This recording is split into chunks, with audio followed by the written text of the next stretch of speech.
The morning light over Burlington had the color of old pewter, cold, hard, the kind of November light that makes a man think about what he has lost and what he still might lose before the year is out. On the sidewalk in front of a small white house on Cedar Street, an old woman sat on a battered cardboard suitcase.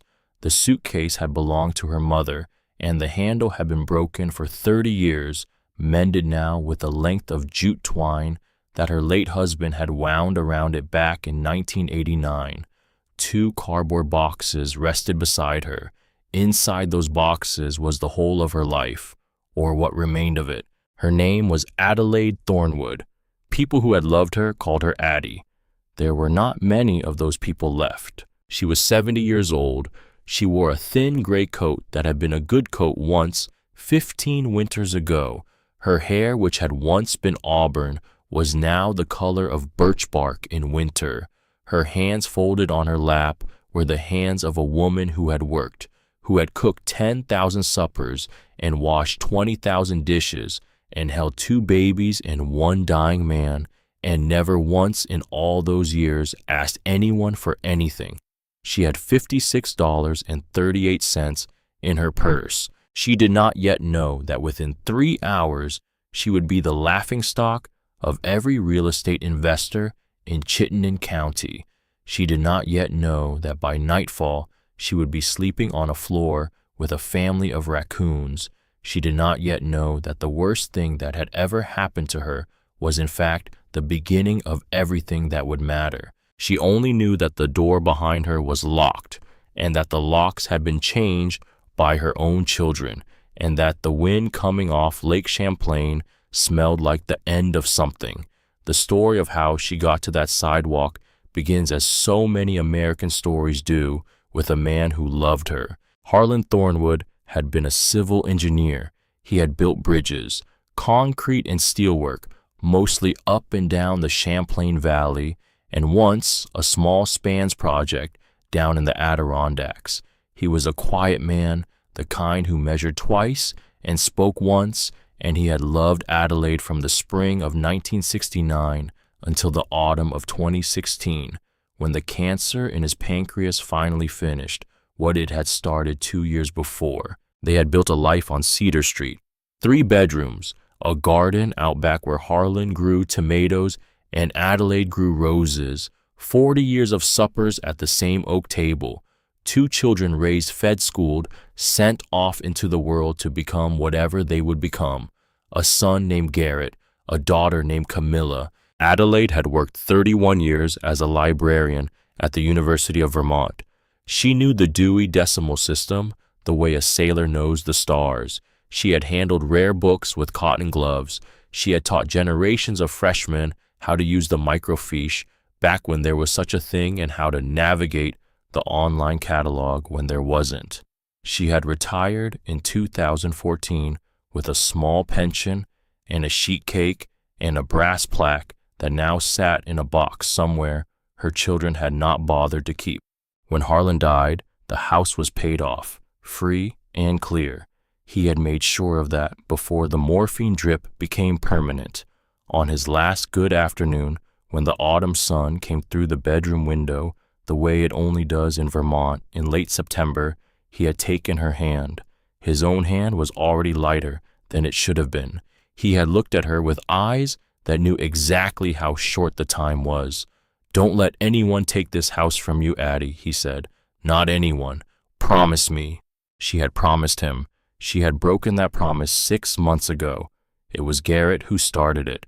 Garrett at 45 with his Boston tan and his Italian shoes and the kind of confidence that comes from making money in commercial real estate during a boom.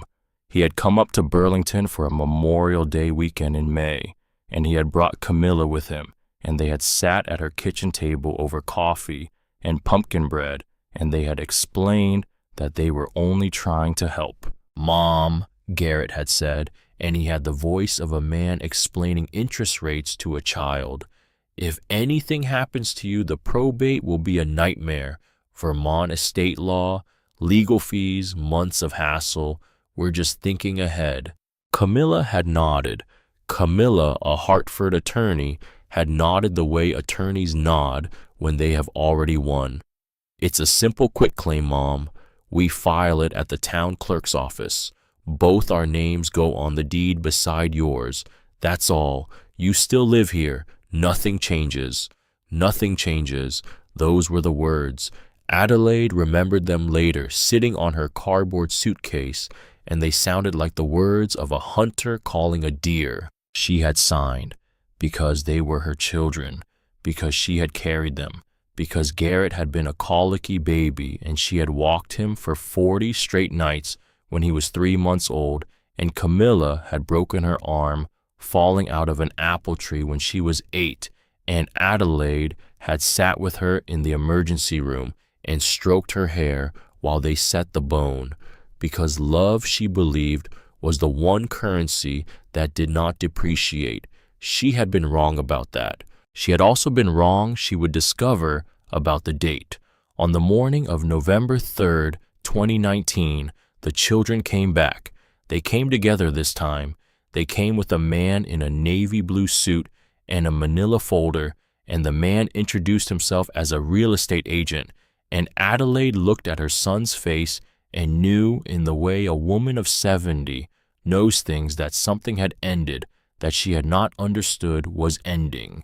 They sat in the living room where she had nursed them through chicken pox, where she had read them Charlotte's Web aloud 1 chapter a night for a whole summer, when Garrett was 9 and Camilla was 6, where Harlan had lain in a hospital bed for the last 41 days of his life, looking out the window at the maple tree he had planted in 1981.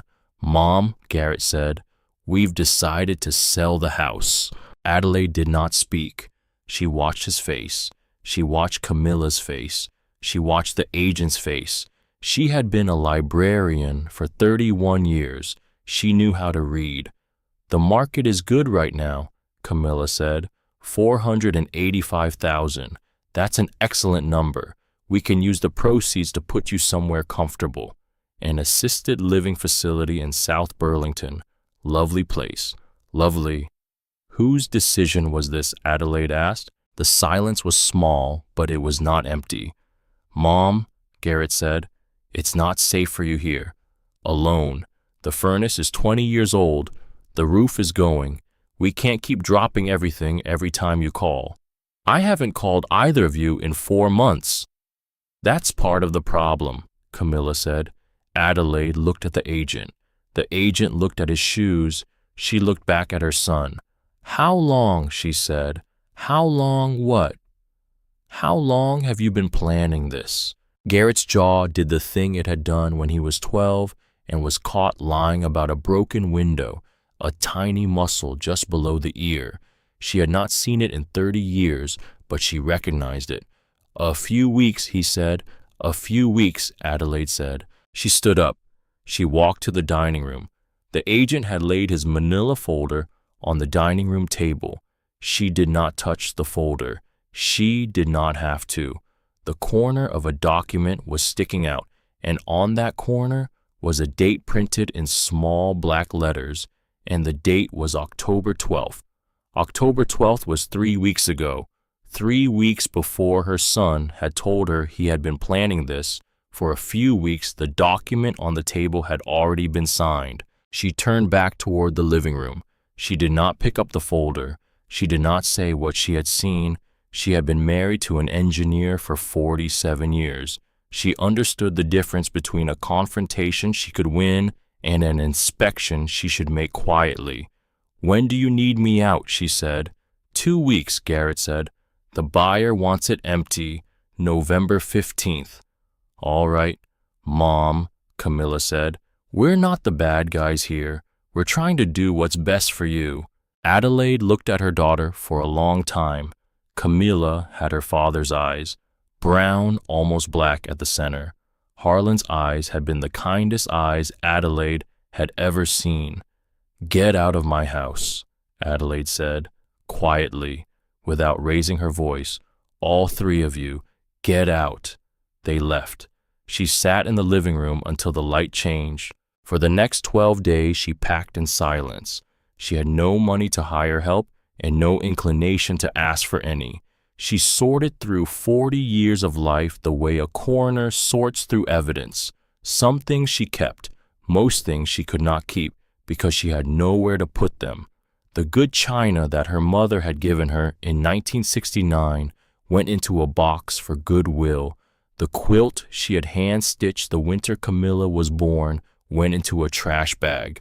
Harlan's tools, the ones he had loved, the ones with his initials burned into the wooden handles, she left on the workbench in the garage. She could not carry tools. She could barely carry herself. She packed 2 cardboard boxes and her mother's broken suitcase, clothes, photographs, Harlan's watch, the Hamilton he had worn every day since 1972, her mother's Bible, leather-bound, the pages soft as cotton, a small frame picture of the 4 of them at Lake Willoughby in 1986, all of them sunburned and laughing, a pair of reading glasses, a flashlight, a sewing kit, a toothbrush, a wedding ring she no longer wore because her fingers had grown too thin. That was the whole of her life. It fit in 2 boxes and a suitcase. It weighed less than her grandson, whom she had not been allowed to see since Easter. On the morning of November 15th, a moving truck came. It did not come for her. It came for the house. 2 men in coveralls began carrying her furniture out to the curb. They were polite. They did not look at her. They had been instructed, she understood, to help the lady get her things to the sidewalk. They did this. They did it quickly. By 10:30, Adelaide Thornwood was standing on the sidewalk of the only house she had known since 1979, and the door was locked behind her, and her children were not there to see her off. She had not cried, not yet. She would not cry until much later, alone, in a place where no one would see. She sat down on the cardboard suitcase. The wind off the lake came down the street and pushed her hair sideways. A jogger passed and did not look at her. A neighbor across the street, Mrs. Pelletier, who had borrowed Adelaide's bunt pan in 1993 and never returned it, peered out from behind a curtain and let the curtain fall. For a long time, Adelaide simply sat. She watched her breath in the cold. She counted, without meaning to, the bricks in the chimney of the house across the way. Then she saw the newspaper. It was in the trash can at the corner of the curb, the corner of the Burlington Free Press, folded twice, sticking up out of yesterday's coffee grounds and a fast food wrapper. She did not know why she stood up. She did not know why she walked the 3 steps to the trash can.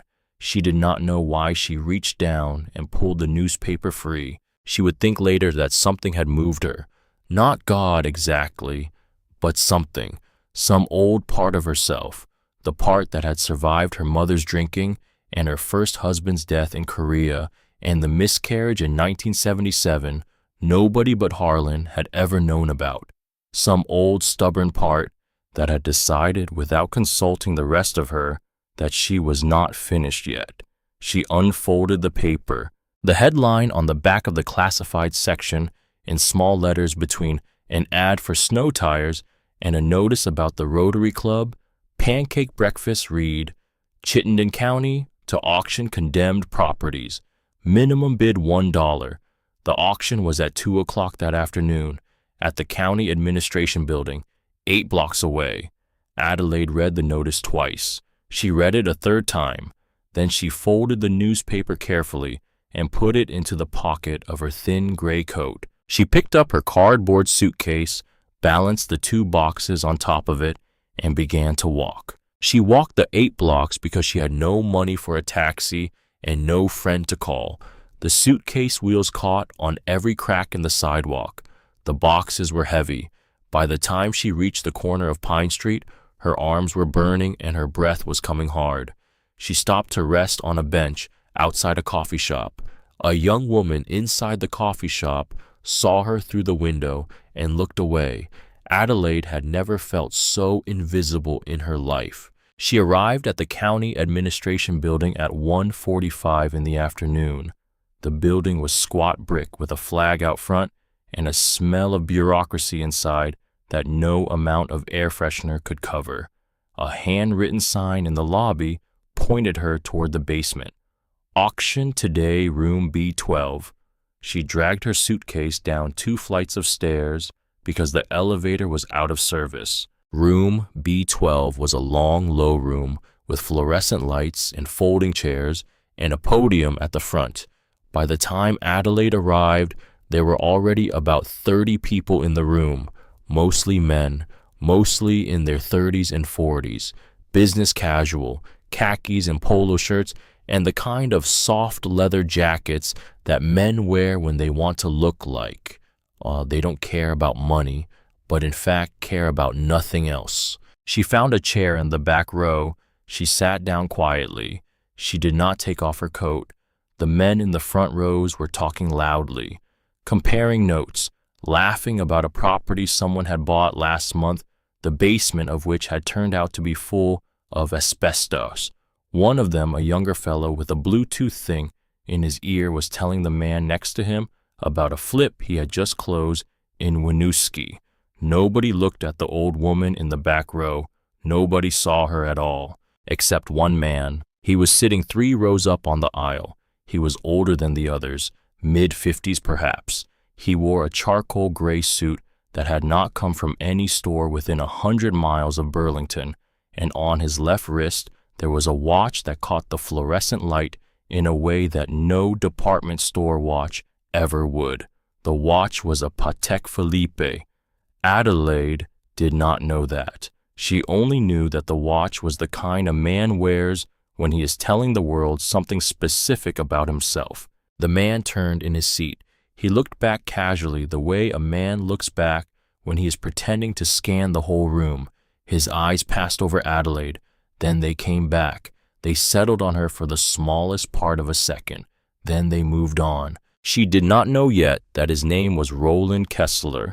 She did not know yet that he had come down from Boston that morning in a black Range Rover. She did not know yet that he had been watching the Chittenden County property auctions for nearly 2 years. She did not know yet, and she would not know for many months, that he had not come to that auction for any of the properties on the printed list. He had come for one. At precisely 2 o'clock, the auctioneer stepped up to the podium. He was a heavy-set man with a gray mustache and the patient air of someone who had done this work too many times to be surprised by anything. His name printed on a placard on the podium was Howard Pickett. "All right, folks," Pickett said, "let's get started. 23 properties on the docket today. Standard rules, sold as is, no warranties, no guarantees, minimum bid $1, payment due immediately upon sale, cash, cashier's check, or money order. Are we clear?" The room murmured that it was clear. The first property went in under a minute, a commercial building on Riverside, $45,000 to a man in the second row. The second property, a vacant lot on the south side, went for $12,000. The third for $38,000. The fourth, the fifth, the sixth.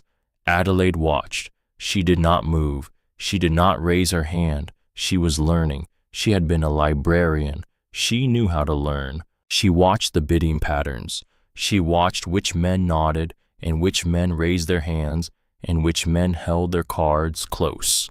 She watched Howard Pickett work the room with the casual rhythm of an auctioneer who had done it 1,000 times. She also watched the man with the Patek Philippe. He did not bid on the first 7 properties. He sat very still, his hands folded in his lap, and he watched the auctioneer with the attentive patience of a fisherman watching a still line. Once or twice he glanced down at a small leather notebook on his knee. He did not write anything. He only looked. The 8th property came up, a small farmhouse near Essex Junction. Bidding opened at $1 and went quickly to $22,000. The man with the Patek Philippe lifted one finger. The auctioneer caught it. Bidding went to $25,000. The man lifted his finger again. Bidding went to $28,000. The man let it pass. He did not bid again. A young investor in the third row got the property at $31,000. The man with the Patek Philippe wrote one short line in his notebook and put the pen down. Adelaide watched. He bid in the next 40 minutes on 3 more properties. He won one of them, a vacant industrial lot, for $18,050. He did not seem pleased to have won it. He seemed only to have noted it the way a man notes a transaction in a ledger. By the time they reached property 21, almost 2 hours had passed. Adelaide's back ached from the folding chair. Her hands were cold. She had only $51.38 left after the dollar she had spent on a cup of weak coffee at the lobby vending machine. She had no plan. She only had the sense growing slowly inside her, like the small flame in a wood stove that has just caught that something in this room was about to be hers if she had the courage to claim it. "All right," Howard Pickett said. "Property number 22. This one's a winner, folks." His tone made clear it was not a winner. The men in the front rows chuckled. Located at the end of Timber Ridge Road, approximately 12 miles outside city limits, structure is a single-family dwelling roughly 1,200 square feet, built circa 1870. Property has been abandoned approximately 15 years. The chuckling spread. No electricity, Pickett went on reading from his sheet. No running water, no functional septic system. Roof has significant damage, windows broken throughout, foundation issues, extensive mold. County inspector has condemned the property as uninhabitable, recommended for demolition. Access is via unpaved forestry road, not maintained in winter, no nearby neighbors. Property sits on 2.3 acres of heavily wooded land. And just to sweeten the deal, folks, the inspector reports an active family of raccoons living in what used to be the kitchen. The room laughed openly now. Howard Pickett smiled the patient smile of a man who had told this kind of joke many times before. "So," he said, "who'd like to start the bidding at $1? Oh, silence. He waited. "Come on, folks. Free dollar. A house and 2 acres of pine woods. Best raccoon condo in the county." More laughter. Still no hand.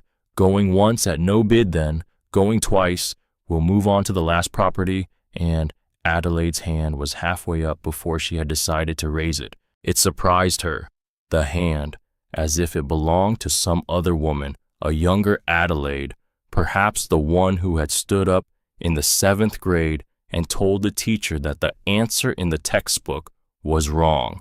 The one who had walked into the university library in 1983 with no degree and asked for a job and gotten one because she would not stop asking. Some old brave hand of hers had risen up, and in it was a crumpled bill, and Howard Pickett, who had been looking down at his sheet, looked up. $5, Adelaide said. The room turned. 30 heads, 30 pairs of eyes. The man with the Patek Philippe was among them.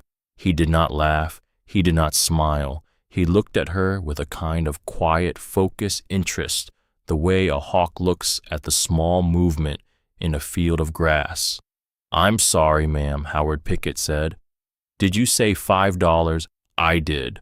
She stood up, slowly. She was 70 years old, and her knees had not been a friend to her since 2011. She stood up because she would not say it from a chair. She had been a librarian for 31 years, and she knew the difference between speaking and being heard. $5, she said again, "is my bid." The laughter, when it came in stages. A snort first from the second row, then a chuckle from the third, then the whole room. They were not cruel men exactly. They were not laughing the way schoolboys laugh at a child who has fallen. They were laughing the way men laugh when something absurd has entered a room that takes itself very seriously, and the absurdity is so complete that there is nothing to do but laugh. "Lady," one of them called out, "do you know what you're bidding on?" "Yes," Adelaide said. "That place is a death trap. You'll freeze to death in a week." "Possibly. You're literally buying a raccoon condo." "So I understand." Howard Pickett held up his hand. Ma'am, he said, and his voice had lost the auctioneer's rhythm and taken on something gentler. I want to make sure you understand. This property is condemned. It is not habitable. There is no electricity, no water, no heat. It is 12 miles from town on a road that is not maintained. Are you certain you want to proceed? I'm certain. Anyone want to bid against the lady? Pickett said to the room. $6. Anyone? 7. Adelaide did not look at the room. She looked at Howard Pickett, but out of the corner of her eye in the periphery of her 70-year-old vision, she saw the man with the Patek Philippe move. He shifted in his seat. He picked up his small leather notebook. He flipped one page back, then another. His face, which had been calm throughout the whole auction, changed, not by much. A muscle near his mouth, a tightening at the corner of his eyes.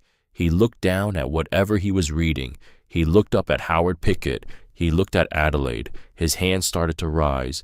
It rose halfway. Then it stopped. He paused for perhaps 2 full seconds. 2 seconds in the silence of an auction room is a very long time. His eyes moved from Adelaide to the notebook in his lap to the file folder on the podium where Howard Pickett's auction sheet sat. Something passed across his face that Adelaide, watching, could not name. Not fear, not anger. Something more careful than that. Something calculating. His hand came down. He did not bid. Howard Pickett waited. He looked at the man with the Patek Philippe, who was a regular, who had bid on multiple properties already, who any auctioneer in his right mind would expect to bid on a piece of timberland selling for $5. The man did not bid. All right then, Howard Pickett said slowly, going once at $5, going twice, last call. The silence held. Sold, he said. Property number 22 to the lady in the back row for $5.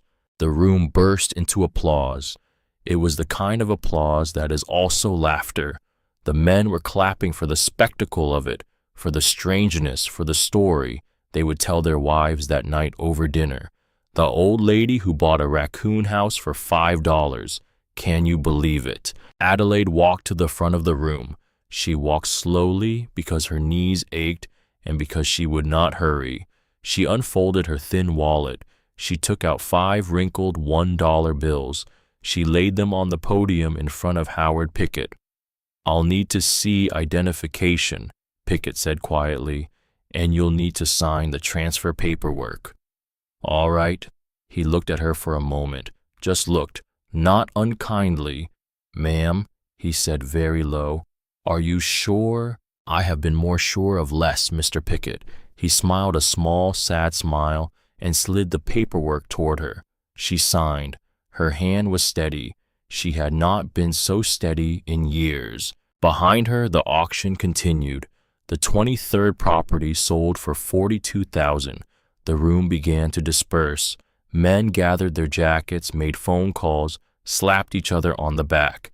A young investor, the same one who had bought the Essex Junction farmhouse, came up to Adelaide as she was folding her copy of the transfer papers. Look, he said, and his voice was almost gentle.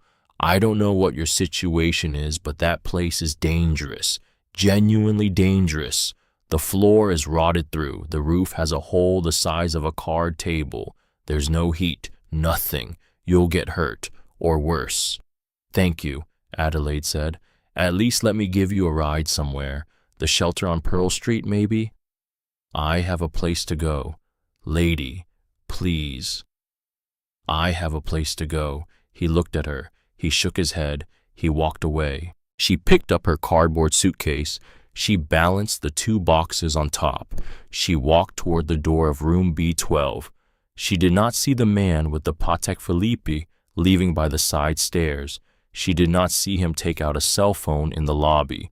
She did not see him make a brief call that lasted perhaps 40 seconds, during which he said only 6 words she could have heard had she been close enough.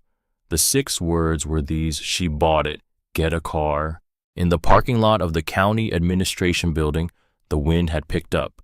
Adelaide stood for a moment under the gray sky and looked at the deed in her hand. Property number 22, 1847 Timber Ridge Road, filed in the name of Adelaide M. Thornwood, sole owner. She had a house. It was condemned. It was 12 miles out of town. It had a hole in the roof and a family of raccoons in the kitchen, but it was hers, and no one could take it from her. She did not yet know how she would get there. A pickup truck pulled up beside her, an old one, a Ford from sometime in the early 90s, dark green with a Vermont plate and a thin layer of road dust on every panel. The driver leaned across and rolled down the passenger window. He was a man of about 68, gray hair, gray beard, gray eyes. He wore a flannel shirt and a Carhartt jacket, and the kind of weathered face that does not come from leisure. There was a wedding band on his left hand, but it was thin and worn smooth.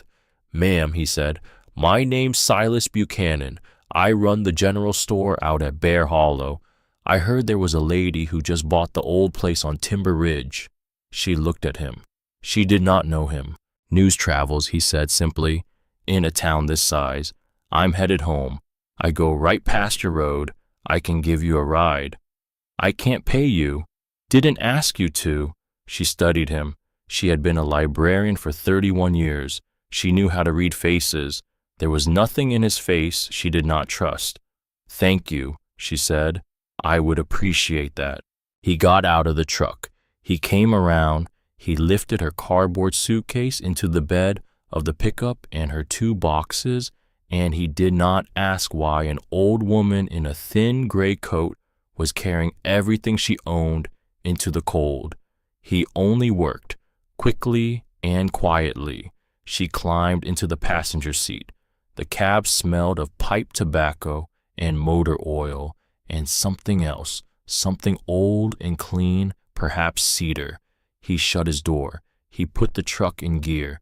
They pulled out of the parking lot. For the first 3 miles, neither of them spoke. He drove. She watched the houses thin out, the maple trees give way to pines. The world become quieter and emptier with every passing mile. "I'm a widower," he said finally. 12 years now. Cancer." She did not turn her head. She did not need to. "My husband died of cancer too," she said. 3 years. "I'm sorry." "So am I." They did not speak again for a long time. The road climbed. The pavement ended at the 8-mile marker. They turned onto a gravel road, then onto something that was barely a road at all, just 2 tire tracks in the dirt running into the pine woods. Branches scraped the sides of the truck. The light had begun to fail. After a quarter mile, the tracks opened into a small clearing. Silas Buchanan stopped the truck. He let the engine idle. They both sat there looking. The house was worse than she had imagined. Adelaide had imagined a small cabin, weather-beaten in need of repair. What stood in the clearing was the corpse of a building. The roof sagged at the middle and gaped open at the right end where a hole the size of a kitchen table showed the darkening sky. Every window was broken, just empty frames with shards of glass clinging to rotted wood. The front door hung crooked on one hinge. The front porch had fallen in on the left side, and a young birch tree, maybe 6 feet tall, was growing up through the collapsed boards, as if the forest had already begun to take its property back. Silas let out a long breath. "That's what you bought," he said. "That's what I bought." He was quiet for a moment. "Ma'am, you can't sleep there tonight. There's a motel back on Route 15. I can take you. $40 a night. I'll pay it." "No, ma'am, it's mine. I'm sleeping in it tonight." He looked at her. He looked at the house. He looked at her again. Then slowly he nodded. "All right," he said. "Then we work." For the next hour, they worked.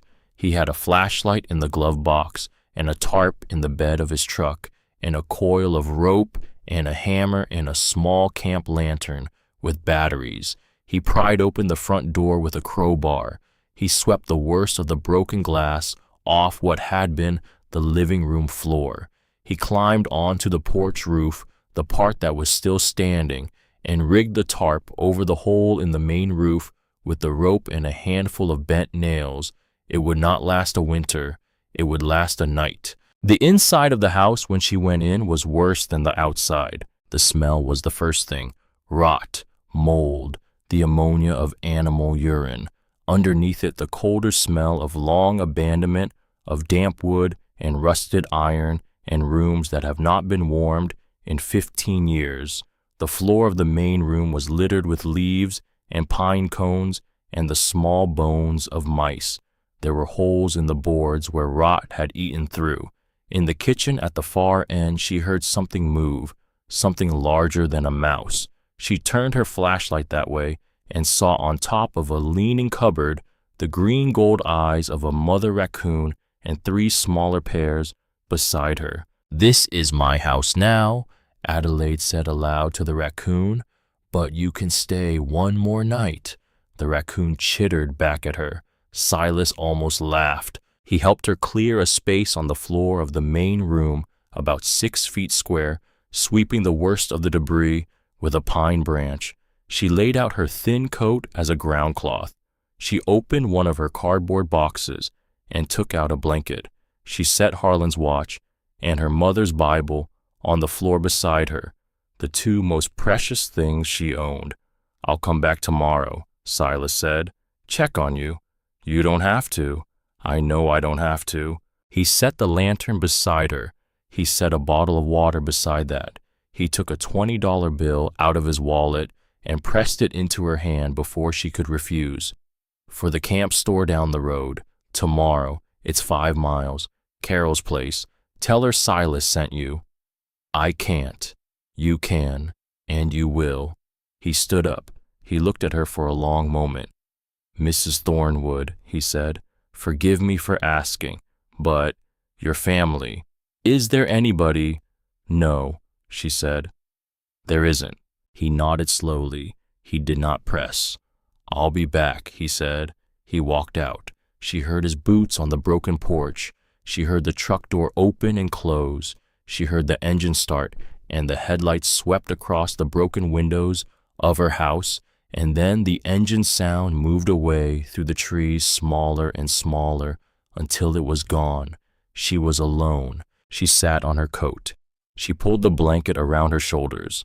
The lantern threw a small yellow circle around her, and outside that circle was the rest of her life. She did not cry. She thought about it. She gave herself permission. She sat in the dark and she gave herself the option to cry, and she found with something like surprise that she did not want to. Crying was for a different kind of grief. This was not grief. This was something else. This was the first night of a thing she did not yet have a name for. The house creaked. The wind moved through the broken windows and into the rooms and out again like a slow tide. The raccoons in the kitchen made their small night sounds. Somewhere outside, an owl called twice. She closed her eyes. She had almost slept when she heard it. The first sound was an engine, a car engine low and well-tuned, coming up the dirt track. Not Silas's truck. Silas's truck had a knock in the second cylinder she had heard plainly on the way in. This was a different vehicle, something newer, something more expensive. She opened her eyes.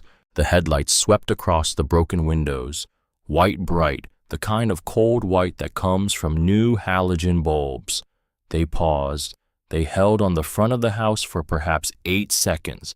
Then they moved on around the clearing slow, as if the driver were looking at every angle of the building. Then the lights moved away back down the track. Adelaide did not move. She lay very still on her coat with the blanket around her shoulders and listened. The lantern she had turned down low. From the outside, she understood now the house would look dark. Whoever was driving past would not know that the new owner was inside. The engine sound faded. She let her breath out slowly. Then 11 minutes later, by Harlan's watch, the engine came back. Slower this time.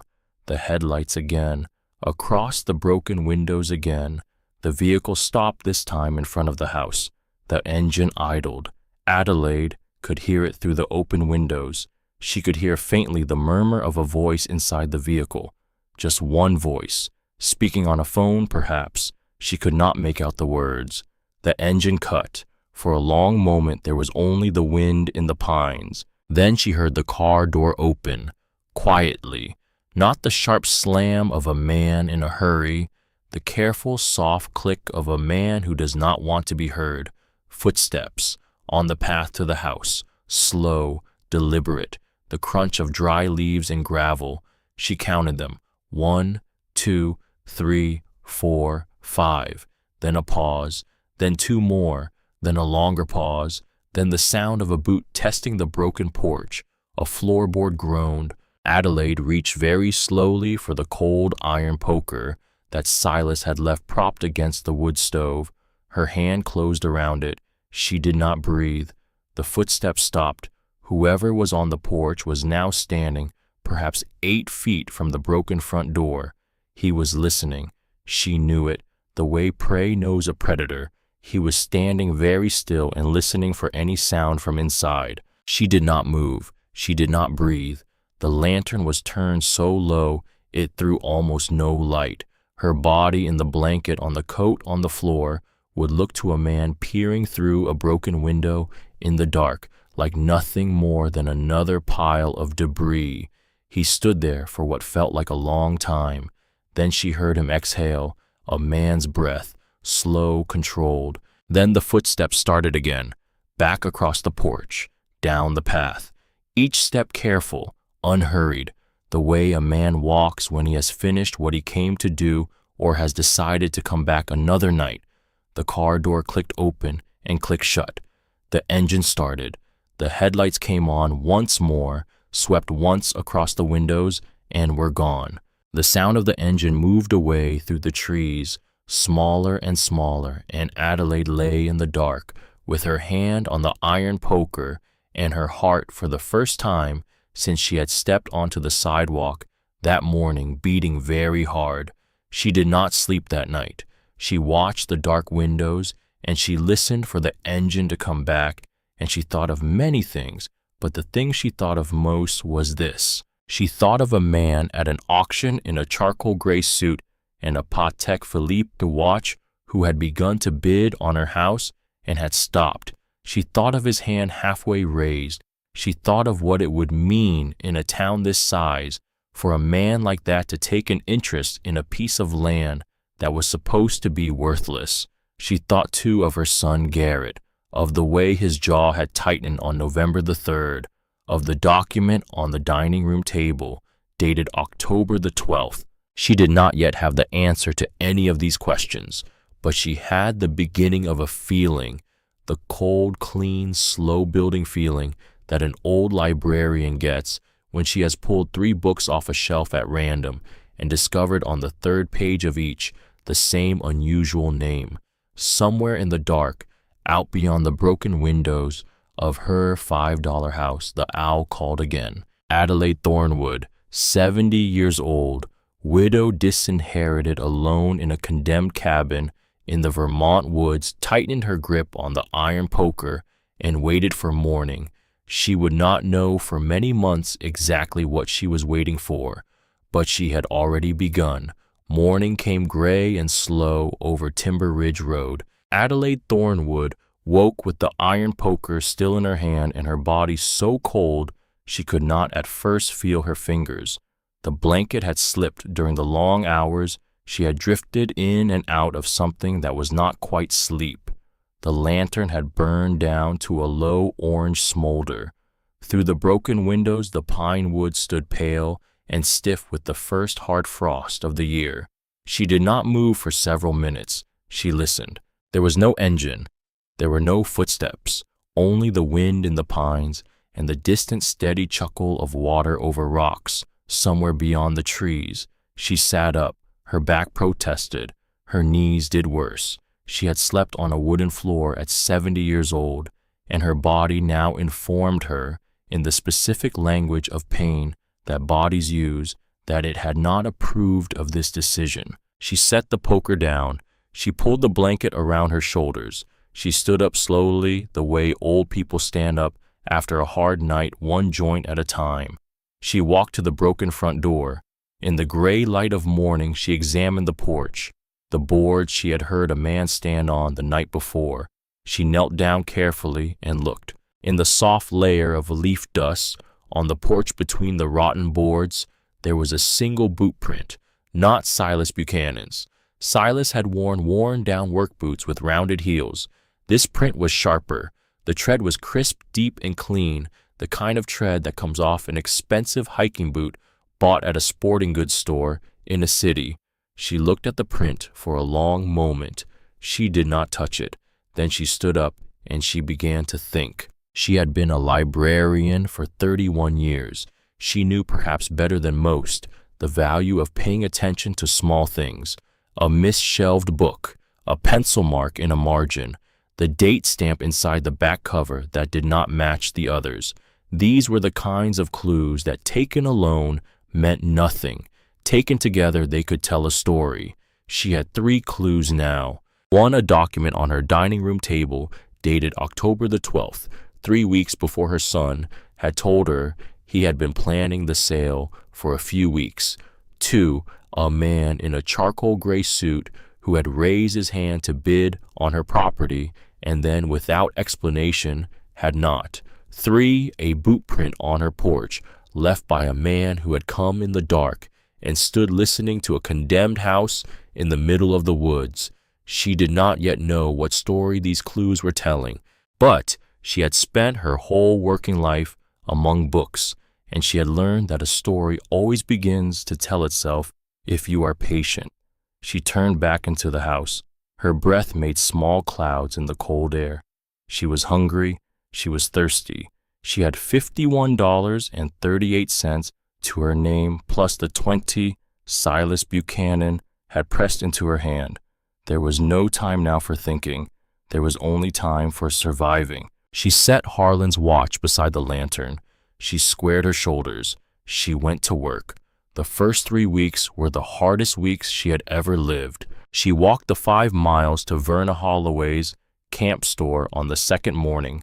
The road wound through pine woods and along a frozen creek and over 2 small bridges, and by the time she reached the store, her feet were numb and her hands inside her thin gloves had turned the color of milk. Verna was a woman of 55 with steel gray hair, cut short, and the practical hands of someone who had stocked her own shelves for 20 years. She looked Adelaide up and down. She did not ask questions. "Silas said you'd come," Verna said. "I've got coffee on." She poured Adelaide a cup. The coffee was bad and hot and tasted in that moment like the best thing Adelaide had ever drunk. Verna laid out the terms simply. 3 mornings a week, 5 o'clock to 8, mopping, sweeping, restocking, $15 an hour cash, plus twice a week whatever Verna had left over from the day-old shelf in the back. Bread, cheese, sometimes a tin of soup that had lost its label. "That's a kindness," Adelaide said. "That's wages," Verna said. "Don't insult me." Adelaide began that Monday. She woke at 3:30 in the dark. She dressed by the light of the lantern. She walked the 5 miles to Verna's store with a small flashlight in her pocket and Harlan's old wool scarf around her face. The walk took her 1 hour and 40 minutes. She arrived at 5. She mopped, she swept, she stocked the shelves. At 8, she walked the 5 miles home. By 10:30 in the morning, she was back at her $5 house, and she had 10 hours of daylight left, and she used every one of them. She sealed the windows first. She had no glass. She had no money for glass, but she had pine boughs, and she had clay from the bank of the creek that ran behind the property, and she had her own 2 hands, and she had what Harlan, dead 3 years now, had taught her on long Vermont winter evenings about the difference between insulation and weatherization, and about how a wall that breathed was not the same as a wall that bled. She wove tight panels of green branches. She mixed clay with creek water and dry pine needles in an old metal bucket Silas had brought. She packed the mixture with her bare hands into and around the woven panels. She built 6 window panels over 3 weeks. They were not pretty, they were not transparent, but the wind that had been moving through her house like a knife stopped moving through her house, and the difference was the difference between cold and dying. She patched the roof next. She climbed onto the porch roof on a Tuesday afternoon, and from there onto the main roof. She moved slowly because she was 70, and because a fall would be the end. She gathered pine boughs by the hundred and laid them like shingles overlapping, weighted with stones tied down with twine she bought from Verna. The natural pitch in the pine bound the layers and made them shed water. She found the hole the size of a card table at the right end of the roof, and she filled it branch by branch until she could no longer see the sky through it. The first rain came on the 4th of December. She stood inside her house with the lantern lit and waited. 3 small leaks appeared in 3 places. She marked each with a piece of red yarn from her sewing kit. The next day she climbed back onto the roof and patched each one. The next rain 2 days later, no leak appeared at all. She thought of Harlan. She thought of him often while she worked. She thought of how he would have laughed if he had seen her, his Adelaide, the librarian, the rose grower, the woman who had once written a strongly worded letter to the editor of the Free Press about decorum at city council meetings. His Adelaide now mortaring stones into a rotten floor with a homemade adobe of creek clay and grass. She thought he would not have laughed at all, in fact.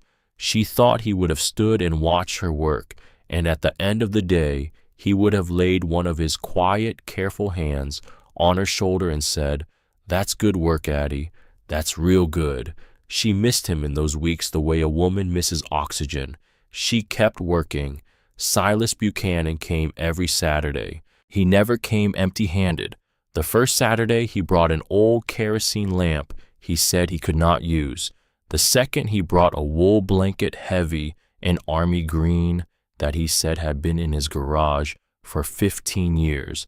The third, he brought a small camp stove and 3 canisters of propane and a cast iron skillet he claimed was bothering him by sitting unused in his pantry. He brought these things with the same casual indifference a man uses to bring a friend a 6-pack, and Adelaide accepted them with the same dignity a friend uses when a 6-pack is offered. They did not speak much. They did not have to. One Saturday in early December, Silas brought a battery-powered radio and a tin of tea. "There's news from town," he said. She put a kettle of creek water on the camp stove. "Tell me," she said. "Fellow came by my store. Thursday, out-of-state plates, Massachusetts. He asked questions about you."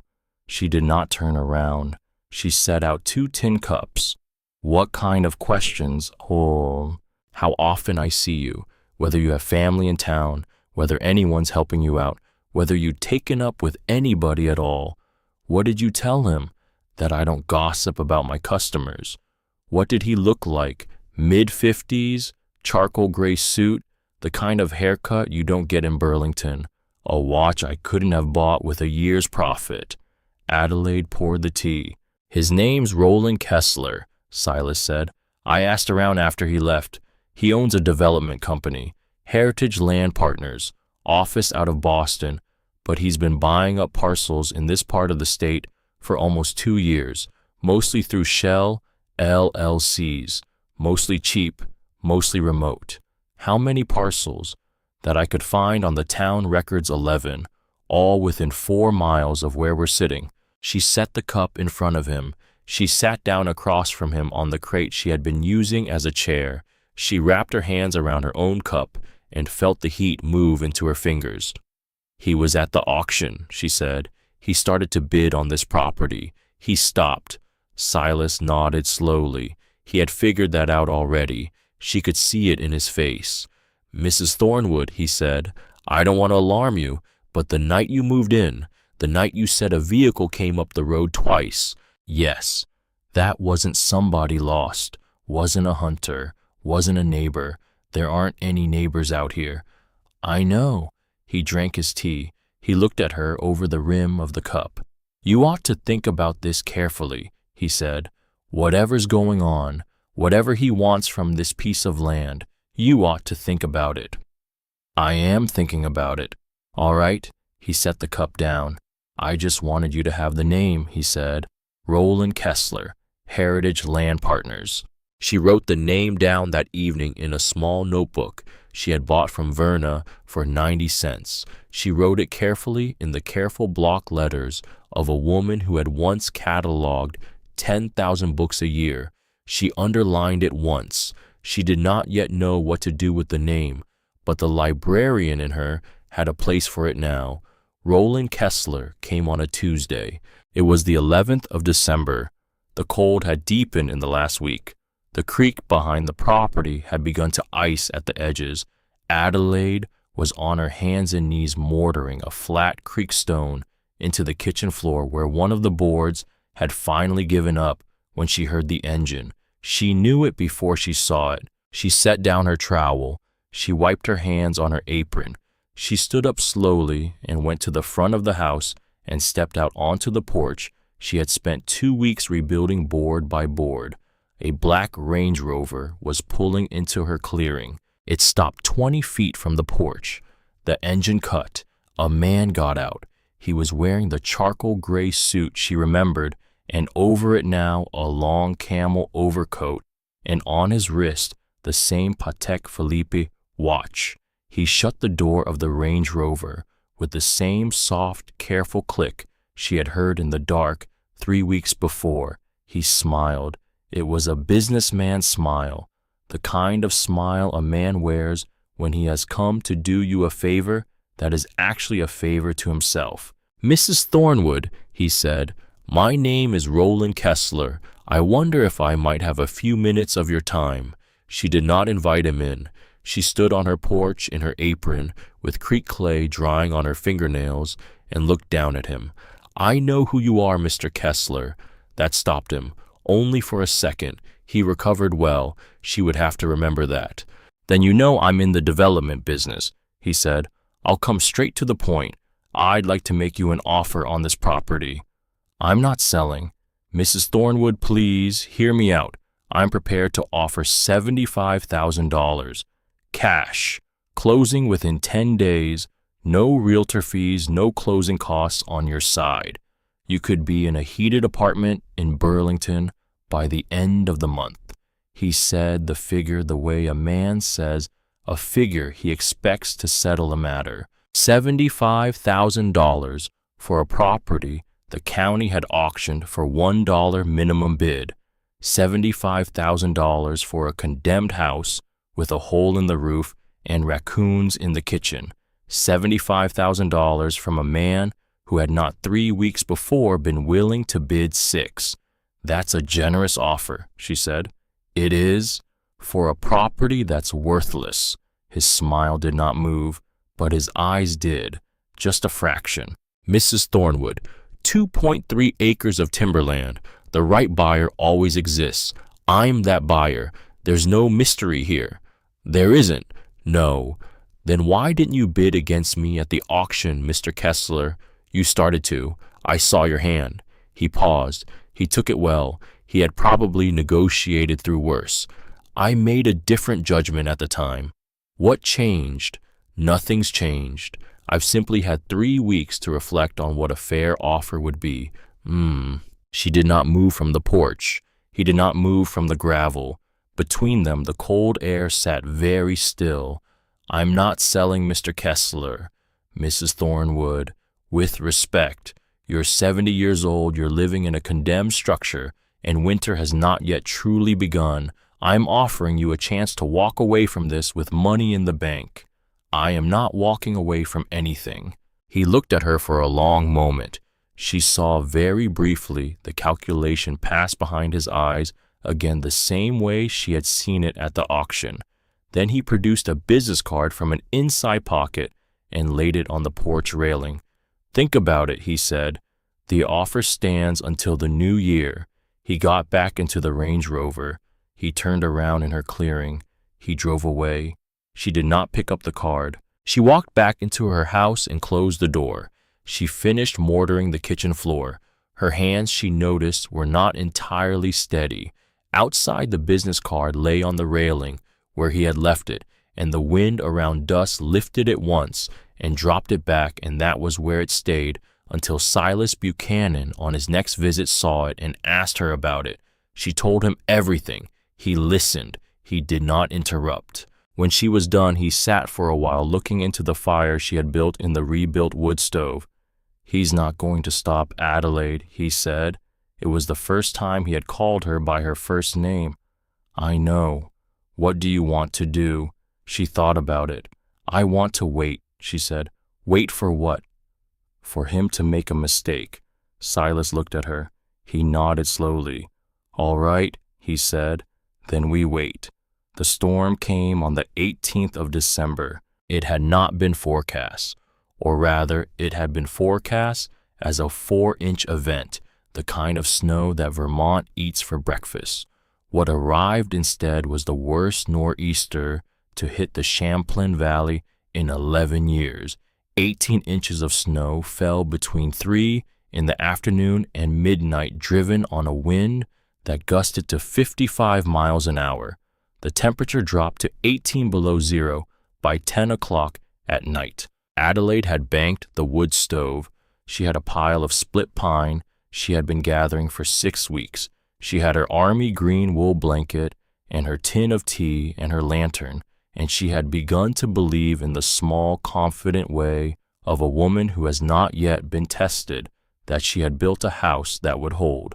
The wind hit the roof at 9 o'clock. She heard the sound before she felt the cold, a long rending crack like the snap of a great bone somewhere above her head.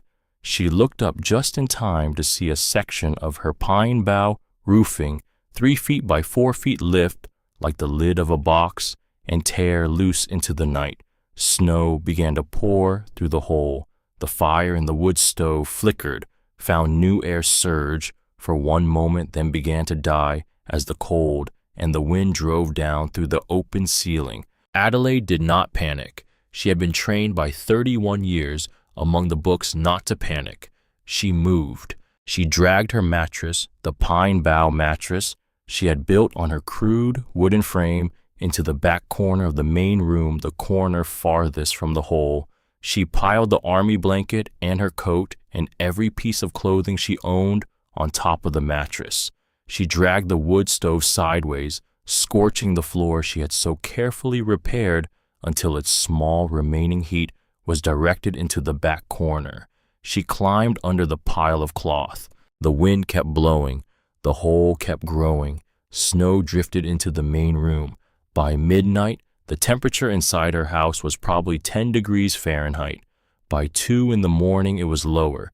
She knew with the small, clear knowing of a person who has read about hypothermia in the World Almanac that she was in trouble. She also knew that the road was unpassable, that her cell phone had no signal, would have had no signal in the best of weather, and that the lantern's batteries had begun to fade an hour before. She lay under the pile of cloth, and she felt the cold press in on her. She felt her shivering begin, and then after a long time stop. She knew the stopping was not a good sign. She knew it was the thing they warned about in the almanac. She felt very tired. She thought of Harlan. She thought of her mother. She thought of Garrett, age 4, in the bath, splashing. At some point she stopped thinking at all. She did not hear the engine. She did not hear the boot steps on the porch. She did not hear Silas Buchanan curse the storm and pound on her broken door at 5:30 in the morning, then push it open against a drift of snow that had blown into her house and was beginning in the corner near the hole to gather into a small, soft hill. She did not hear him say her name. She felt his hands on her shoulders. She felt him lift her, half carrying her, and she felt herself wrapped in something thick and dry, and she felt the lurch of being carried out of her house into a cold that was somehow even more terrible than the cold she had been losing herself to, and she felt the cab of his pickup truck, hot smelling of motor oil and pipe tobacco, and the heat hit her face like a slap, and she came back into the world. She was alive. She did not know yet that she had been 12 minutes from not being. Silas drove her to his own house. He carried her in. He laid her on the couch in front of his wood stove. He covered her in 3 quilts, and he made her drink in slow, careful sips a cup of warm broth from a thermos he kept on the counter for hunting mornings. He did not speak. He did not lecture her. He worked. By noon, the color had come back into her hands. By 2, she could stand. By 4, she had eaten a small bowl of stew and was sitting up at his kitchen table. He looked at her across the table. "Adelaide," he said, "I want to tell you something." "All right. This morning, when I pulled into your clearing, I saw something I want you to know about." She set down her spoon.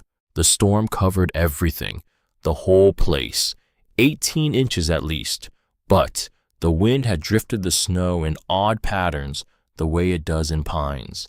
And when I came up the track, I saw in the snow a set of tire tracks, not mine. She waited. They came in late, Adelaide, after the storm started, after it was bad. Whoever it was, he was driving something with all-wheel drive. He came up to within 50 feet of your house. He stopped. He sat there with the engine running. The tracks in the snow showed it. He sat there for at least 10 minutes by the depth of the spin-out where he turned around, and then he drove away. Her hands had grown very still on the table. "He didn't get out," Silas said. "He didn't come to the door. He didn't check. He sat there with his headlights on your house in the worst storm in 11 years, and then he drove home." She did not speak for a long time. "He came to see if I was dead," she said. "That's what it looked like to me. And he left because he wasn't sure. That's what it looked like." She closed her eyes. She thought of the boot print on her porch on the morning after the first night. She thought of Roland Kessler's smile. She thought of $75,000 offered for a piece of timberland the county had been ready to give away for free. She thought of her own son. She thought of the document dated October the 12th. Some part of the picture was beginning to take shape. Not all of it, not yet, but the outline was there now, the way the outline of a face begins to emerge from a fogged glass when a person stands close and breathes against it. "I want to go back," she said. Silas looked at her. "Adelaide, I want to go back, today. The roof is open. You'll freeze before nightfall. Then I'll patch it before nightfall." He looked at her for a long time. Then he sighed, the sigh of a man who had married a stubborn woman 35 years before and had learned that some arguments were not worth having. "All right," he said, "then I'm going to help you." They worked for 6 hours. Silas brought 2 rolls of heavy black plastic sheeting from his store and 20 pounds of roofing nails and a real ladder and a real hammer. Together they tore down what was left of the pine bough patch on the right end of the roof. Together they laid the plastic in 3 overlapping sheets across the open span. Together they weighted the edges with stones, and they nailed the corners through battens of scrap lumber, and by the time the sun was setting on the 19th of December, the roof of Adelaide Thornwood's house was for the first time since 2004 completely closed against the sky. It was inside while they were finishing the patch that she saw it. She had been on the floor of the main room, holding a board steady for Silas to nail from above. She had been looking up at the underside of the new patch, checking the seams. From this angle, lying on her back, looking up at her own ceiling, she saw what she had not seen in nearly 2 months of looking at this ceiling from below. One section of the ceiling boards near the center of the room was different from the others. The other boards were dark water-stained, warped at their ends. This section, perhaps 3 feet square, was cleaner. The wood was lighter. The grain was sharper, as if these particular boards had been protected somehow from the long, slow decay that had eaten the rest of the house. She did not say anything to Silas, not then. She finished the work. She thanked him. She watched him drive away into the dusk. That night, After she had eaten, and after the wood stove was warm again, and after the lantern was lit, she pulled her crate chair into the center of the room and stood on it. She lifted her old hammer, the one with the worn rubber grip Silas had given her in October. She tapped gently on the clean section of ceiling boards. The sound came back hollow. Behind these boards there was a space. She tapped the boards on either side. The sound came back solid. There was insulation behind them. Rot. Old fill. But behind the clean section there was nothing. She climbed down. She set the hammer aside. She stood for a long time in the center of her main room looking up. She thought of Edmund Hartwell, although she did not yet know his name. She did not yet know whose initials, E.H., she would find scorched into the heart of the central ceiling beam when 2 days later she finally pried up the first board. She only knew that her $5 house had a hidden compartment in its ceiling. She climbed back up onto the crate. She braced herself against the beam. She set the claw of the hammer beneath the edge of the first clean board. She pulled. The board groaned. The board came up. Behind it, in the cold, dark hollow, between the ceiling and the patched roof, sat a small wooden crate, square, perhaps 2 feet on each side. Wrapped in what had once been oilcloth, the cloth now dark with age but unrotted perfectly, preserved by the dry hollow in the cold. On the side of the crate, branded into the wood with the careful straight strokes of a hot iron, were 5 characters: E.H., 1871.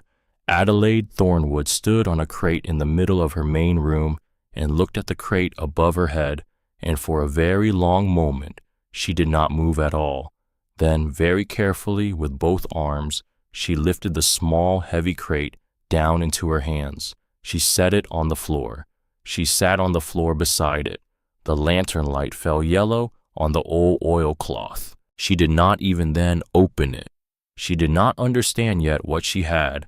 She only understood that something had been hidden and that the hiding had been done with care by a person who had wanted what was inside to survive, a person who had not herself been allowed to survive. She thought again of Harlan, of his quiet hands, of the way he had built his bridges, of the way he had hidden the deed to this house in the legal language of a will so dense that her 2 children, for all their education, had never noticed what their father had quietly preserved for her. She thought of how things in this world were sometimes hidden in order to be found by the right person at the right time. She unwrapped the oilcloth. Inside, neatly packed, were 6 leather-bound journals, hundreds of pressed botanical specimens sealed between heavy sheets of acid-free paper she could not believe had been available in 1871, detailed pen and ink drawings of plants and small mammals, the lines as fine as engraving. She lifted the topmost journal. The leather of the cover was cracked but intact. She opened it carefully. On the first page, in the careful, sloping handwriting of an educated 19th century hand, she read, "Edmund Hartwell, Field Notes, New England Flora, begun June 1871. She turned the page. She began to read. She did not stop reading until the lantern began to fail, almost 3 hours later. By then, her hands were trembling, but not from cold. By then, she had read enough to understand in outline what she was holding. Edmund Hartwell, she would learn fully in the days to come, had been a British naturalist of significant reputation who had come to America in 1869. He had been particularly interested in medicinal plants. He had believed the forests of northern New England held species whose pharmacological value had not yet been understood by science. He had built a small cottage somewhere in the deep Vermont woods, away from what he called the interference of those who would commercialize my discoveries. He had worked there alone for 3 years. He had disappeared in the winter of 1874. His body had never been found. His journals and specimens had been considered the great lost work of 19th century American natural history. For, 145 years, until tonight. Adelaide closed the journal. She wrapped it again gently in the oilcloth. She put it back inside the crate with the others. She sat in the dim lantern light. Outside, the cold December wind moved through the pines. Inside, the wood stove ticked. The patched roof, double-layered now in plastic and wood, did not let in any snow.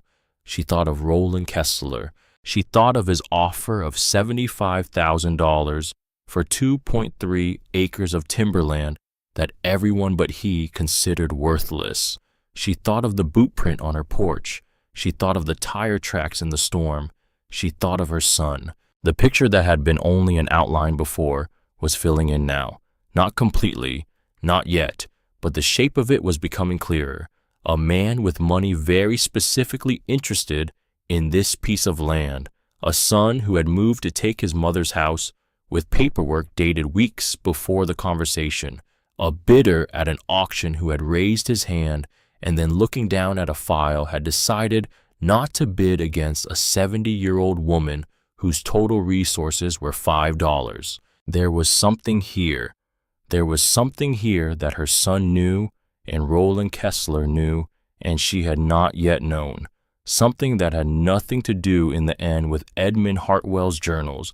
She did not know yet what it was, but she had a name now. She had two names. She had Roland Kessler. She had Edmund Hartwell. She had her crate. She knew immediately that she would not tell Silas. Not yet. Not until she understood what the crate would mean to her and to him and to the men who had been watching her house in the dark. She climbed back up onto the chair. She slid the floorboards back into place. She tapped them down with the heel of her hand until they sat flush. She climbed down. She built up the wood stove. She sat on her mattress with the army blanket around her shoulders. She slept that night more deeply than she had slept since the 3rd of November. She slept the sleep of a woman who had found something that no one else knew she had. The first week of January passed quietly. Adelaide read. She read by lantern light each evening after her day's work was done. She read Edmund Hartwell's journals in chronological order. The handwriting was fine and difficult, and she was an old woman with old eyes, and she worked through perhaps 15 pages a night. She did not skim. She did not skip. She read the way she had taught 2 generations of college freshmen to read slowly with attention, letting each sentence finish itself before she went to the next. What she read astonished her. Edmund Hartwell had been an observer of genius. His descriptions of plant behavior were a century ahead of his time. He understood decades before the science had a name for it, that a forest was not a collection of trees, but a single interdependent organism. He described the mycelial networks beneath the soil with the wonder of a man who could not see them, but had inferred them from what the plants did. He documented species of medicinal value that by Adelaide's own knowledge had been listed as extinct in Vermont since the 1920s. He had pressed examples of them. They sat in the crate. By the night of January the 4th, Adelaide had begun to understand in a way Roland Kessler did not yet understand, and her son did not yet understand, that what was buried in her ceiling was worth more than any acre of granite or timber. She was on the floor of her main room on a Saturday night with the 3rd journal open in her lap when she heard the engine. It was just after 11. The engine was the same engine, the careful, low, expensive idol of the Range Rover. It stopped on the road perhaps a quarter mile from her clearing. The engine cut. She set down the journal. She turned down the lantern until the flame was a sliver. She put on her coat. She picked up the iron poker. She did not move toward the door. She moved toward the kitchen. The kitchen had a small trap door in the floor that led down to a tiny stone-walled root cellar. She had discovered the cellar in her 3rd week and had not until now found a use for it. She lifted the trap door. She set the crate with all 6 journals carefully repacked in their oilcloth and the specimens cushioned between layers of her own clothes into the cellar. She closed the cellar door. She dragged the small kitchen table over it. She set a pot of water on top of the table to weight it. She arranged everything to look exactly as if she had simply gone to bed for the night. Then she heard the glass break. It was the kitchen window, the window she had sealed with her own hands in late November with woven branches and creek clay. The glass had been Verna's gift, a salvaged single pane Verna had brought one Tuesday in December. Adelaide had set it carefully into the rebuilt frame and weatherized it with strips of old wool. It broke now in a single sharp report, not the loud crash of a thrown brick, the careful contained crack of a man who had wrapped a tool in cloth and tapped the glass exactly hard enough to break it exactly soft enough not to wake anyone who was sleeping. She stood very still in the dark hallway between the kitchen and the main room. A flashlight beam came through the broken window. It moved.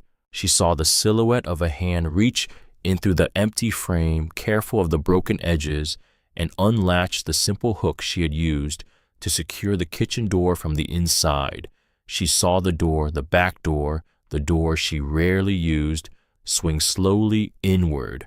A figure stepped into her kitchen. He was a man, not large, not small. He wore dark clothes and a black wool cap and gloves. He carried the flashlight low near his hip, the way a professional carries a light when he does not want to advertise himself.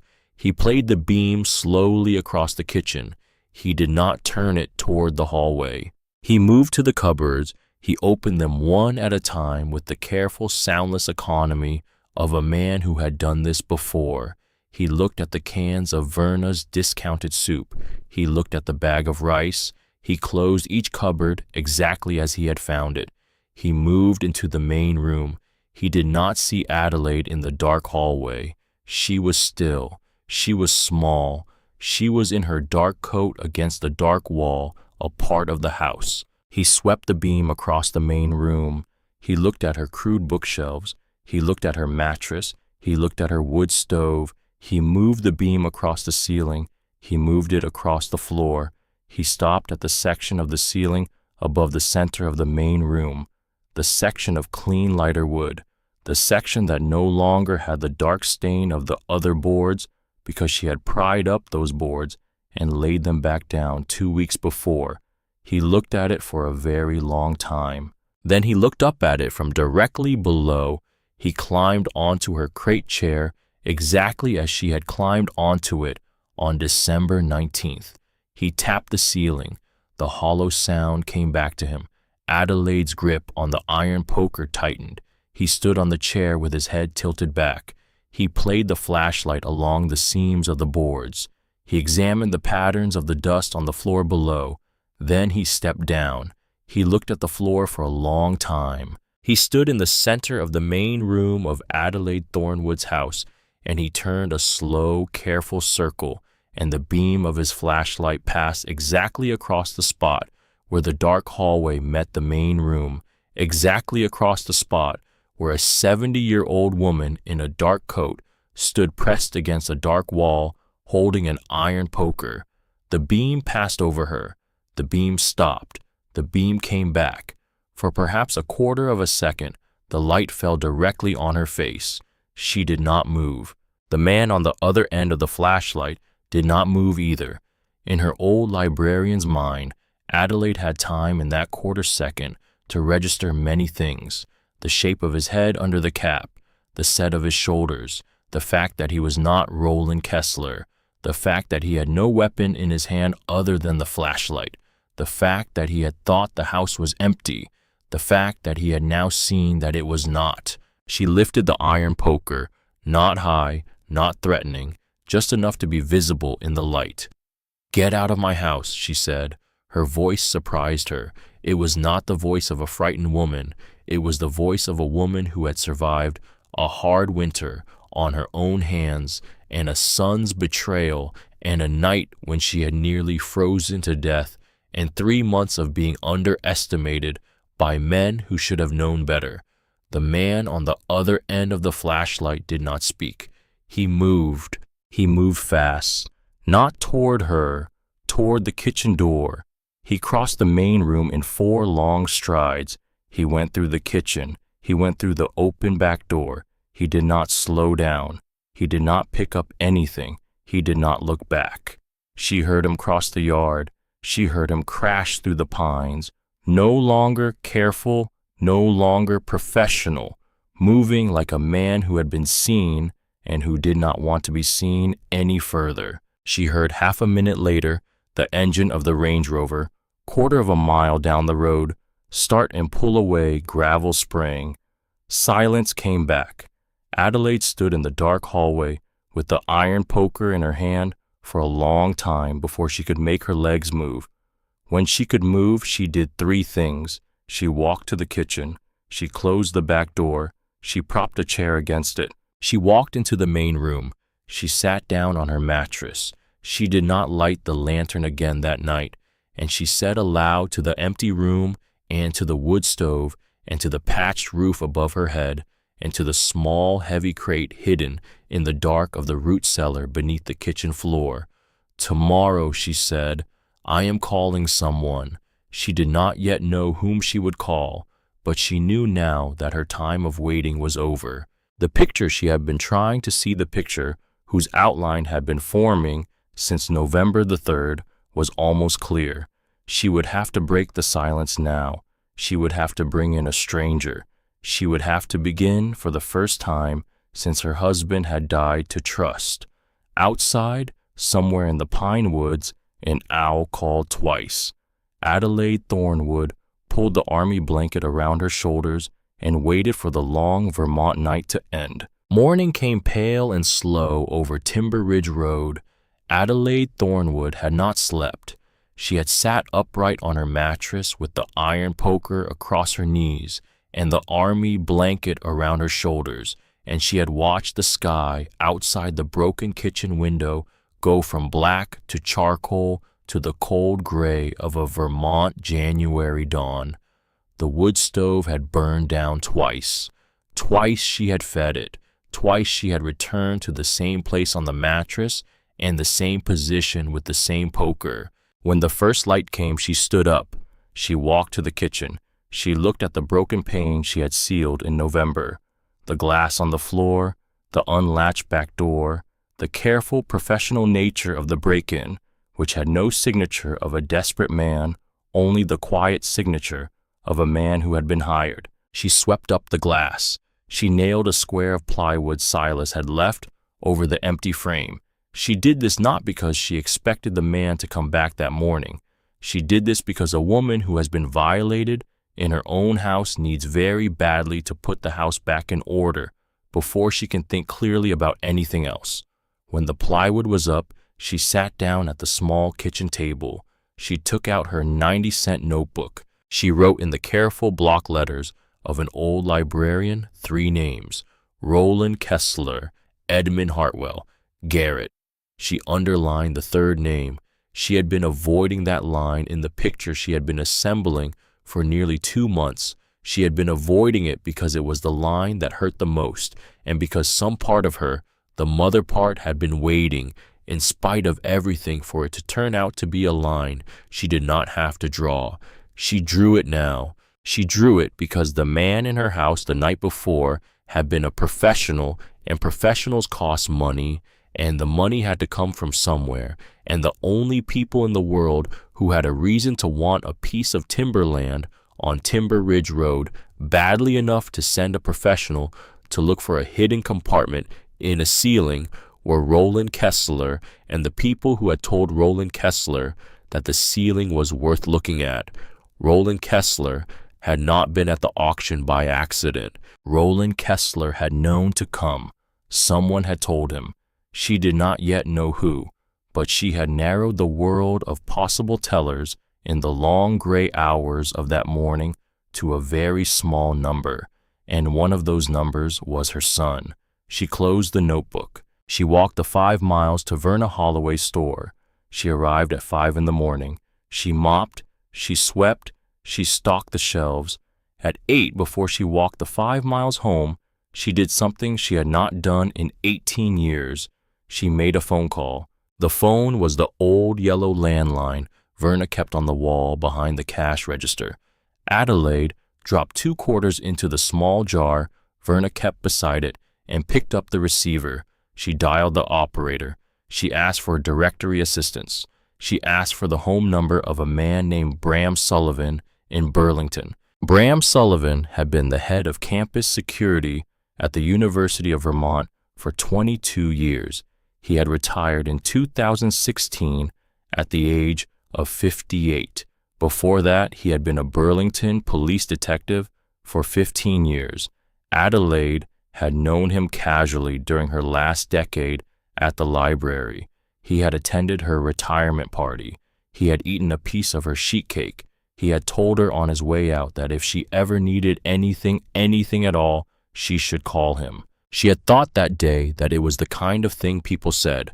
She had remembered 3 months later that it was the kind of thing Bram Sullivan did not say. The operator gave her the number. She dialed it. He picked up on the second ring.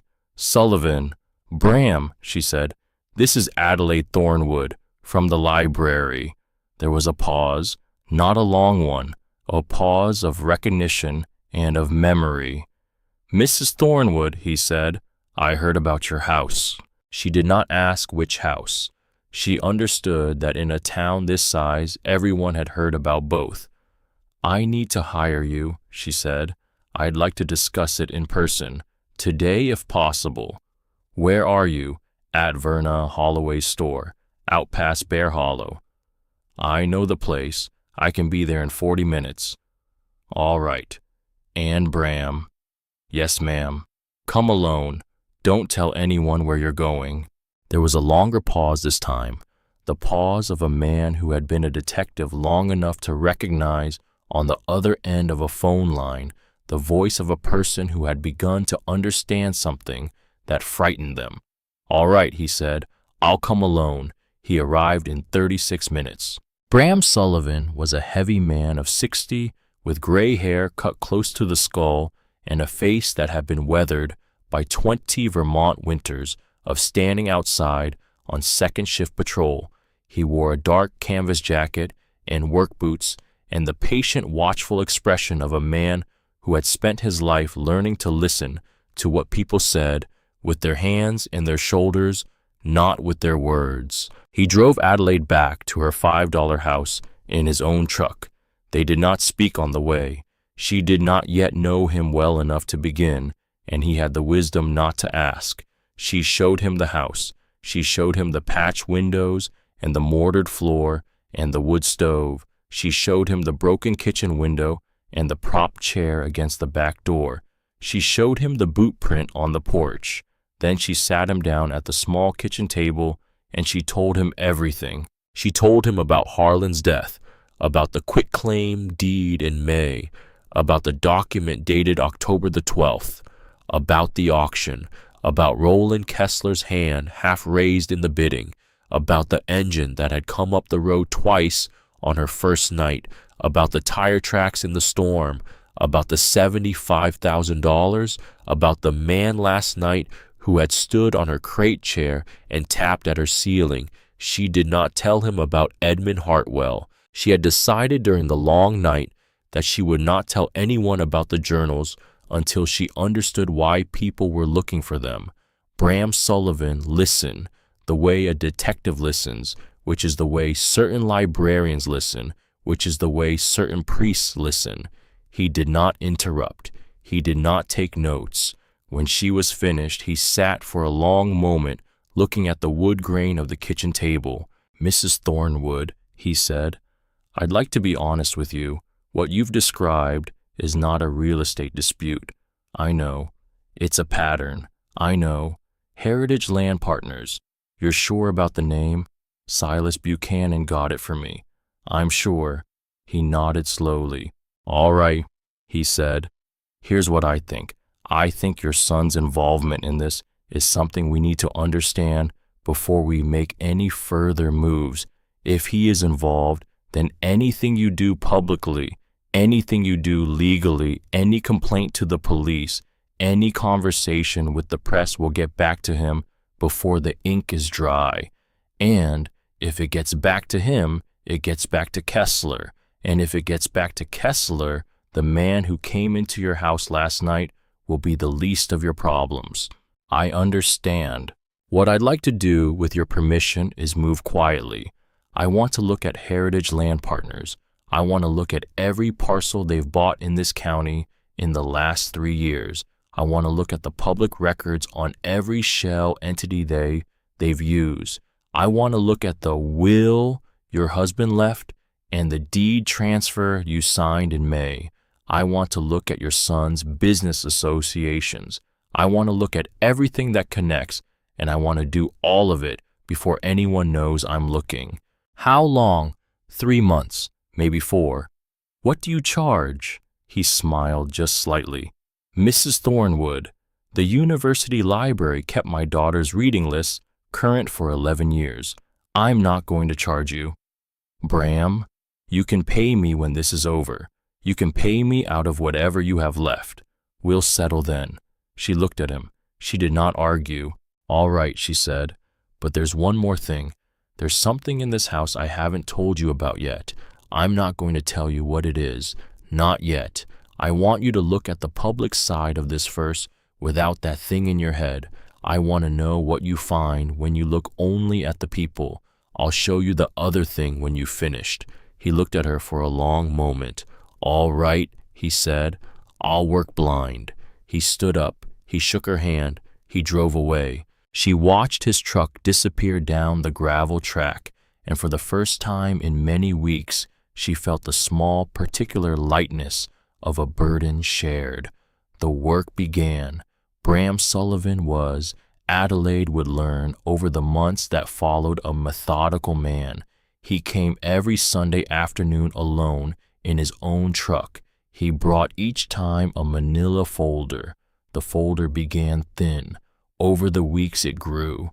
In late January, he brought her the deed history of every parcel Heritage Land Partners had acquired in Chittenden County between the spring of 2017 and the auction of November 2019. There were 11 parcels in all. Every one of them sat within a 4-mile radius of Adelaide's $5 house. Every one of them had been acquired through a Shell LLC. Every Shell LLC traced eventually back to a single Boston-based holding company whose senior partner was Roland Kessler. In February, he brought her the corporate filings. Heritage Land Partners had an unusual structure. It had a CEO, it had a chief operating officer, and it had a small advisory board, 3 names long, of consultants who had been retained for expertise in commercial real estate development and regional market intelligence. The first name on the advisory board was a man Adelaide had never heard of, a Boston attorney named Westbrook. The second name was a woman from Hartford named Lillian Vance, a consultant in commercial property law. The third name was Garrett Thornwood. Adelaide sat for a long time looking at her son's name on the page. She had been expecting it. She had been bracing for it.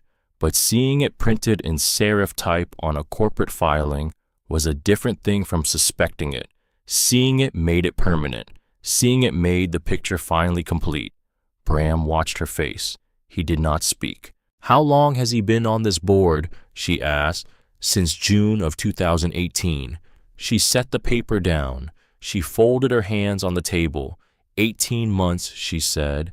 18 months. She thought about that, about the math of it, about what June of 2018 had been.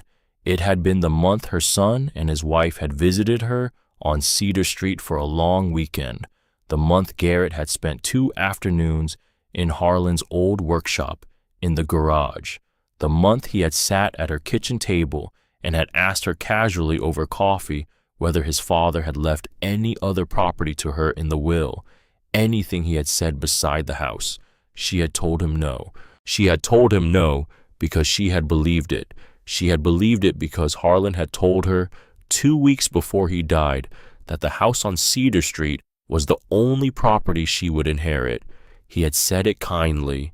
He had said it definitely. He had said, "Don't worry about anything else, Addie. There isn't anything else." She had believed her husband. Her husband, she now understood, had not been telling her the whole truth. Her husband had been protecting her. "Bram," she said, "yes, there's something I want you to look at about my husband's family, about anything they may have owned, land, in Vermont, from before. How far back?" "As far as you can go." He nodded. He wrote something in his notebook. He stood up. He left. He came back the next Sunday with the answer. The answer was that Harlan Thornwood's grandfather, a man named Augustus Thornwood, had purchased 2.3 acres of timberland in 1924 from a defunct estate. The land had passed to Harlan's father in 1951. The land had passed to Harlan in 1978. The land had been held in Harlan's name separately from the Cedar Street property ever since. The land had never been listed on the joint marital property inventory because under Vermont law, inherited land remains separate property unless the spouse formally co-titles it. The land was the land on Timber Ridge Road. The land was hers now, by the will, by the small, careful single line Harlan had inserted into the will on the second-to-last page, a line her children had skimmed over, because it had been written in the dry legalese. Harlan had paid his attorney to use a line that read, "All real property of the testator, not specifically devised herein, shall pass in fee simple to the testator's spouse, Adelaide M. Thornwood." The land was hers, and the county had no record of it being hers because Harlan had paid the property tax through a small Burlington account she had not known about, and the deed had never been retitled, and the land had sat there in the records of the town clerk's office in Underhill in the name of a man dead for 3 years. A man dead for 3 years whose son was on the advisory board of a company that had been buying every parcel within 4 miles of that land for the last 2 years. Adelaide did not weep when Bram explained this to her. She had thought for a long time over the winter that she had used up her weeping. She had not. But what came sitting at her kitchen table while Bram laid the documents out in front of her like a hand of cards was not weeping. It was a small, clean ache that started in the center of her chest and moved outward. The ache was the ache of finally understanding. Her husband had hidden the land from their children. He had hidden it because on his deathbed he had suspected something about them that she had not suspected. He had hidden it the way some men hide a savings account because he had understood before she had that the wolf was already inside the house. She thought of his quiet hands, of the bridges he had built, of the way he had measured twice and spoken once. "He knew," she said aloud. Bram looked at her. He knew about Garrett, about what Garrett was. "Maybe not the specifics," Bram said, "but yes, I think he knew something." She nodded slowly. She turned the document toward herself. She read the line her husband had written one more time. She closed the folder. "Now," she said, "I want to show you what I haven't shown you yet." She took him to the main room. She climbed onto her crate chair. She pried up the floorboards from above. She lowered the small, heavy crate wrapped in oilcloth into Bram Sullivan's hands. She watched his face change as she unwrapped the journals. She told him about Edmund Hartwell, about the missing 1874 work, about the journals, about the specimens, about what Dr. Imogen Ashford, whom she had not yet contacted, would almost certainly say when she saw what was inside this crate. "Mrs. Thornwood," Bram said. He said it very quietly. "Yes, this changes things." "It does. What Heritage Land Partners thinks they're buying, the granite under the soil, the mineral rights, the commercial value, that's not what this property is." "No, this property is something else entirely." "Yes." He looked at her. He looked at the journals. He looked at her again. What do you want to do? She thought about this. She had been thinking about it, in fact, for many weeks. I want to do 3 things, she said. I want the journals authenticated, publicly, by a credentialed institution, so that if anything happens to me, the existence of what's in this crate is on the record, and the historical importance of this house cannot be denied by any party with a financial interest in saying it isn't here. Yes, I want the case against Kessler and my son built quietly and thoroughly on the public record while they continue to believe I know nothing.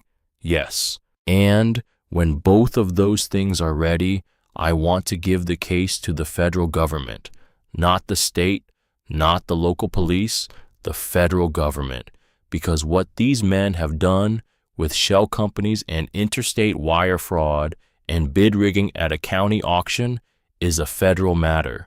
Bram looked at her for a long moment. Mrs. Thornwood, he said, I have to ask you something and I want you to answer me honestly. All right, why not just sell the house, take the money, walk away, let it go? She thought about the question. She gave it the answer it deserved. Because if I walk away, she said, I walk away as the woman my children threw out. I would rather walk forward as the woman who would not be thrown out. Bram nodded. All right, he said. Then we work. She called Dr. Imogen Ashford in the 2nd week of March. Dr. Ashford was a botanist at the University of Vermont, specializing in historical plant studies. Adelaide had known her distantly from the years when Dr. Ashford had checked out reference materials at the university library. Adelaide had once helped her track down an obscure 1888 monograph on northeastern fern species. Dr. Ashford had remembered. She drove out to the $5 house on a Saturday morning. She was a woman of 53, lean, gray-haired, with the kind of sharp, focused eyes that had spent decades looking at very small things. She came expecting Adelaide could tell to be politely disappointed. The expectation lasted about 4 minutes. By the 7th minute, Dr. Ashford had stopped speaking. She was kneeling on Adelaide's floor with the first journal open on her knee and a cotton glove on her right hand and an expression on her face that Adelaide had seen once before in 1989 on the face of a graduate student who had opened a 1641 edition of Galileo's Discorsi at the library reference desk. By the 20th minute, Dr. Ashford had stopped looking at the journals and had begun very carefully to examine the pressed specimens. She did this with a small magnifying loupe she carried in a leather case. By the 35th minute, she sat back on her heels and looked at Adelaide. Mrs. Thornwood, she said, yes, this is the Hartwell collection. I believe it is. It cannot be the Hartwell collection. And yet, Dr. Ashford did not speak for almost a minute. This is the most significant find in American botanical history in 50 years, she finally said. Maybe in 100. I am not exaggerating. I am not being a colleague trying to flatter a stranger. I am telling you as a working scientist that the specimens in this crate include at least 4 species that were declared extinct in Vermont between 1923 and 1941. The pressed examples in this box are the only physical record of those species in existence anywhere in the world. What do they need? Adelaide said. To be protected. Climate control, acid-free containment, photographic documentation, catalog entries.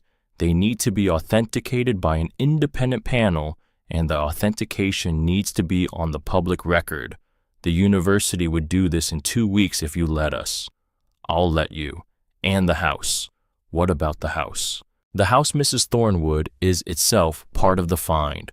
If we can demonstrate that this is the original Hartwell cottage, that this is the structure he wrote about in the journals, that this is the place where the work was done, then the house qualifies for Vermont State Historical Landmark designation under Section 36. That designation comes with restoration grants. It comes with protection. It would be very difficult after that designation for anyone to argue that this property should be sold, redeveloped, or in any way disturbed. How difficult? Functionally impossible. Adelaide nodded. Then I would like to pursue the designation, she said, quickly and quietly. Dr. Ashford looked at her. There's something you're not telling me. Yes. Is it dangerous? It has been. Dr. Ashford set the loop back in its case. She closed the first journal. She looked at Adelaide for a long time, and then, with the small business-like efficiency of a woman who had spent her life around scientific procedure, she said, I'll start the paperwork tomorrow. Thank you. And Mrs. Thornwood. Yes, you should know, if this collection is what I think it is, if the historical designation goes through, the financial value of what is sitting in this room in publication rights, in research grants, in museum partnerships is somewhere between $2 and $4 million over the next decade. To you, to the property, to whatever foundation or trust you choose to establish. Adelaide did not speak. She had not until that moment thought of the journals in those terms. She thought of them now. She thought of her son, of Roland Kessler, of $75,000 offered for a piece of land that, with what was hidden in its ceiling, was worth 50 times that amount. She thought of how small a man's imagination could be when his eye was only on the granite beneath the soil. Dr. Ashford, she said, yes, please do not put a dollar figure on this in any document I have to sign. Not yet, not until I tell you. Why? Because I want certain people to continue thinking that this house is worth $75,000 for a little while longer. Dr. Ashford looked at her. She understood Adelaide could see that she had walked into something more complicated than a botanical find. All right, she said, I'll wait for your word. Spring came late to Timber Ridge Road that year, the way it does some years in Vermont. The historical designation came through on the 22nd of April. It came with grant money, $180,000, administered through the Vermont Division for Historic Preservation. It came with a contractor. It came with restoration architects. It came with a small, discreet sign that read, Edmund Hartwell Cottage, assessed 1871, which the state installed at the foot of the dirt track in May. By June, real workers were rebuilding her house. They put a real roof on it. They put real glass in the windows. They poured a real concrete reinforcement on the failing stone foundation. They left the original old-growth timber frame, which had survived 150 years of weather exactly as it was. They left the wood stove in the kitchen. They left the carved beam with EH 1871 burned into it, visible in the ceiling of the main room, lit now by a small museum-grade gallery light. A climate-controlled case appeared in what had been the bedroom. The journals went into the case. The original specimens went with them. Adelaide stayed in the house through all of it. She slept in the room she would soon have as her bedroom, which by July had real plaster on the walls and a real bed and a real lamp she could turn on with a switch. She watched the house she had saved with her hands transform around her into the house Harlan had hidden for her in his will. She did not tell Garrett. She did not tell Camilla. She did not, in fact, communicate with either of her children at any point during the winter, the spring, or the summer of 2020. Bram Sullivan, meanwhile, continued his quiet work. By August, he had what he needed. He had email records retrieved through subpoena-friendly preservation between Garrett Thornwood and Roland Kessler going back to August of 2017. He had a geological survey commissioned by Heritage Land Partners in November of 2017 that documented an unusual deposit of high-grade architectural granite running beneath the Timber Ridge parcel, with an estimated commercial extraction value of $17 million over 20 years. He had a memo dated February of 2018 from Garrett Thornwood to Roland Kessler, outlining what Garrett described as the family management strategy for securing the parcel. The strategy was simple. Step 1, convince Adelaide to quitclaim the Cedar Street house, transferring control of her primary residence to the children. Step 2, persuade her over the following year to enter an assisted living facility. Step 3, once Adelaide was institutionalized, locate and acquire any inherited property held in Harlan's name. Step 4, sell the inherited property to Heritage Land Partners at a family discount price. The memo had been written in clean prose. It had not used the word mother once. Bram had also obtained, through entirely lawful means, a recording of a phone conversation between Roland Kessler and a Boston associate dated November the 15th, 2019, in which Kessler said, "She bought it. Get a car." He had obtained records showing that the man in the dark clothes who had broken Adelaide's kitchen window had been Mark Cordray, a Boston private security contractor with 2 prior assault convictions and 3 contracts with shell companies traceable to Kessler.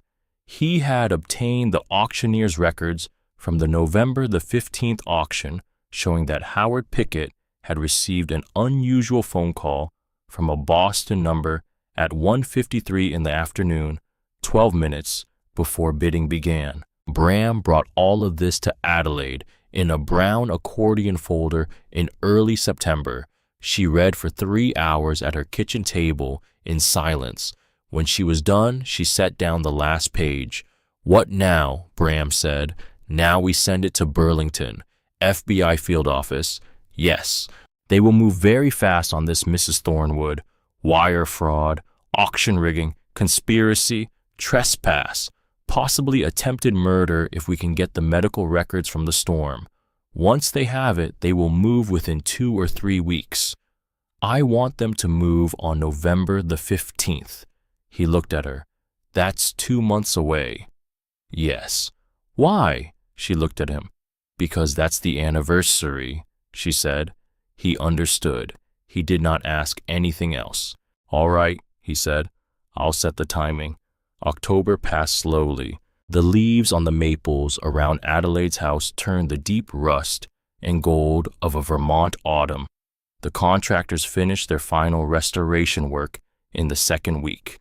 A small stream of visiting researchers, vetted by Dr. Ashford, began to arrive to view the Hartwell collection. The state paid Adelaide a monthly stipend as the official caretaker of the historical site. Verna kept her on at her own insistence for the 3 morning shifts a week at the camp store, because Adelaide had decided that whatever else changed in her life, she would continue to mop a floor that needed mopping when she had agreed to mop it. She gained the weight back. Her face filled in. Her hair, which she had cut herself in February with a pair of kitchen scissors, was now trimmed properly by a woman in town who came to the house.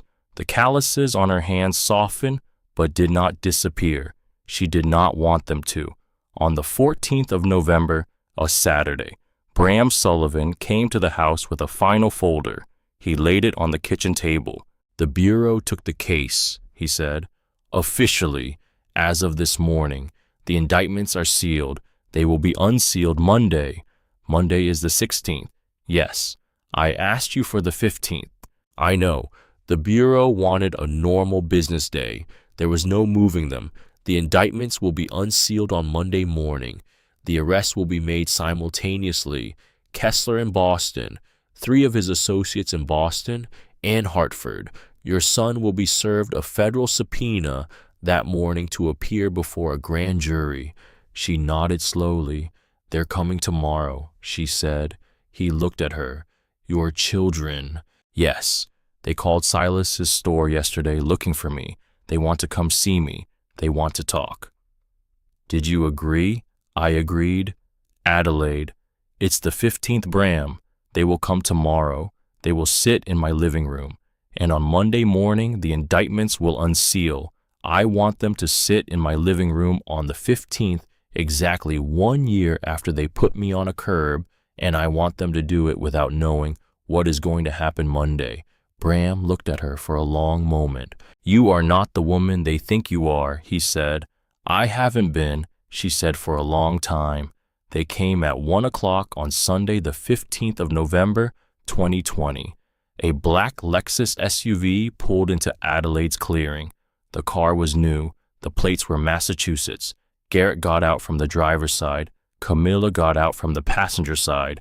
They were both dressed in the careful, casual clothes of people who had thought on the drive up very carefully about what they should wear. Adelaide watched them from the porch. The porch was new, rebuilt. The boards were tight and clean. Around her, the house stood in its restored form, the chimney straight, the windows whole, the small bronze plaque beside the door reading Edmund Hartwell, Cottage National Register of Historic Places. Garrett and Camilla approached the porch slowly. Their faces were the faces of children who had read the local newspaper and the regional newspaper and the small academic press release that had been issued in May, and who had understood in the months since that the mother they had left on a curb a year before had become something they had not expected her to become. She waited for them to climb the porch steps. She did not invite them in. Mom, Garrett said. Garrett, you look well. I am well. There was a silence. Camilla broke it. Mom, we know how this looks. Showing up after a year. After a year, we know. We're not going to pretend. We came because we want to talk to you. We want to try to begin again. Adelaide looked at her daughter. She looked at her son. She did not move from her position in front of the door. All right, she said. Talk.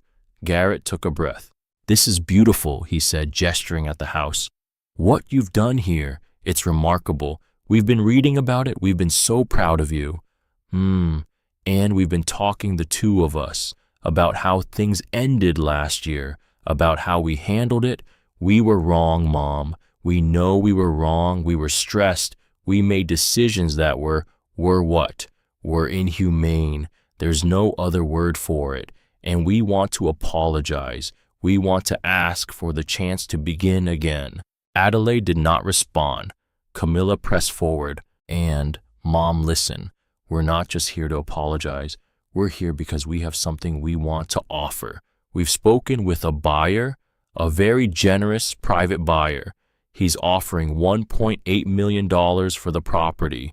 As is, he understands the historical designation. He's prepared to maintain it. He's willing to work with the state. With that money, you could move to a beautiful condominium in Boston, near us. We could see you every week. We could be a family again. We could. Adelaide held up her hand. Camilla stopped. There was a long quiet on the porch. From the woods a crow called once and was answered. His name is Roland Kessler, Adelaide said. The blood went out of Garrett's face. It went out in the specific way that confirms more clearly than any words that the person standing in front of you knows something they should not be able to know.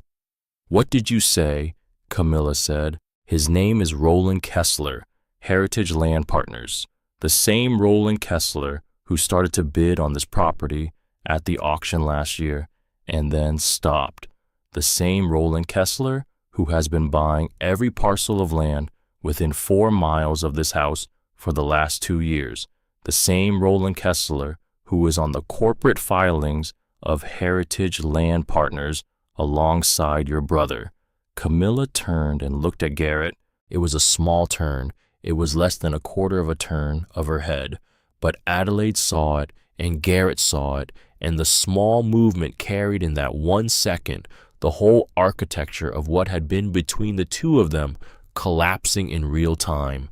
Camilla, Garrett said. You told me, Camilla said. You told me it was a real estate development. You told me it was clean. It is clean. He says his name, she says his name, Garrett, Camilla, listen to me. Don't. Adelaide stepped forward. She stepped forward the way a woman steps forward when she has been waiting a very long time to take exactly one step, and she has decided that the step she takes now will be the step that her children remember for the rest of their lives. There's a geological survey, she said, from November of 2017, commissioned by Heritage Land Partners. It documents $17 million in commercial granite beneath this property. There's a memo from February of 2018 written by Garrett to Roland Kessler describing what Garrett calls the family management strategy. That strategy was to convince me to quit claim the Cedar Street house, then to persuade me to enter an assisted living facility, then to identify and acquire any inherited land held in your father's name, then to sell that inherited land to Heritage Land Partners at a family discount. That memo doesn't use the word mother once. Camilla had taken one step away from Garrett. She had taken it without realizing she had taken it. Garrett's face had become very still. Mom, I'm not finished, Garrett. Mom, please. There are email records going back to August of 2017. There are recorded phone calls. There is a man named Mark Cordray who broke a window in my kitchen on the 4th of January of this year and stood on a chair in my living room and tapped my ceiling looking for a hidden compartment who works for Roland Kessler and has been paid through 3 shell companies you helped set up. There is the matter of the storm on December the 18th, the night the roof came off this house, when a vehicle whose tire tracks Silas Buchanan, photographed and identified by tread pattern, came up the road, stopped 50 feet from this front door for 10 minutes, and drove away without ever checking on whether the 70-year-old woman inside was still alive. Camilla's hand had risen to her mouth. That vehicle was a Range Rover Garrett. Roland Kessler drives a Range Rover, and so do you. She let that sit. I have everything, she said. I have all of it. I gave it to a retired Burlington detective in January, and he has been working it for 9 months. The FBI has had the file since September. The indictments are sealed at the federal courthouse in Burlington. They will unseal tomorrow morning. Garrett opened his mouth. He closed it.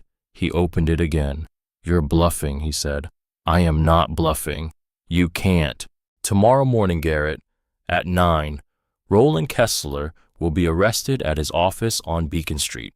3 of his associates will be arrested in Boston and Hartford.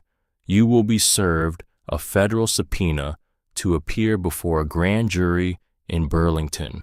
Whether you go from witness to defendant depends entirely on what you do between tomorrow at 9 and the date of your testimony, and that is a conversation you should have with a lawyer you do not currently have, because the family lawyer you have used for 15 years is also Roland Kessler's family lawyer, and he is currently asleep in Brookline. Camilla had begun to cry. Adelaide looked at her daughter. I'm sorry, Camilla. You're sorry. I'm sorry that I am the one who has to tell you. I had hoped very much that your brother had not pulled you into this. I see now in the last 60 seconds that he had not. That is a small mercy. You should take it. You should also call a lawyer this evening. Not Garrett's, not your father's old friend in Hartford. A real lawyer, in a different city. Camilla nodded.